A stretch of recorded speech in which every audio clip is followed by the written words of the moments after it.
How do you test your disaster recovery plans? I mean, that's what everybody's asking. Everybody can have the great documentation, they can have the infrastructure, they can have policies and procedures. But how do you test it to make sure it works? And how do you um, mature those tests over time to make sure that you're not just dealing with disasters, but you're actually dealing with cyber events as well? The truth is, it's ongoing exercises. Recovery exercises need to be happening on a regular basis. They need to be documented.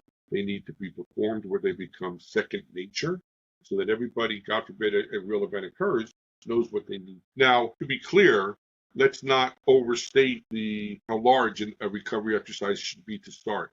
This really is a crawl, walk, run scenario where you want to make sure that you take the right steps to get better and better and better. So here's a perfect example. Most recovery exercises will require some sort of isolation bubble to be built around your data center, your disaster recovery data center. What that does is allows you to bring systems up and test them while not obviously impacting your production systems.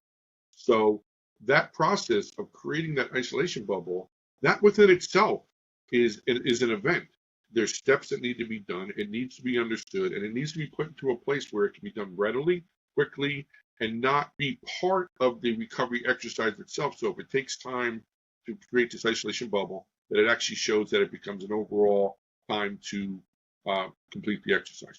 So knowing the steps to get to a recovery exercise readiness, being able to implement those steps quickly and efficiently are key.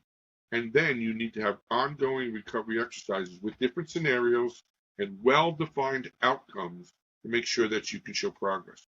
Not everyone's going to be a win on day one, but as long as you show you learn, as long as you show you can improve, and as long as you can show that you're bringing value, you will get to the point where your disaster recovery strategy will be able to be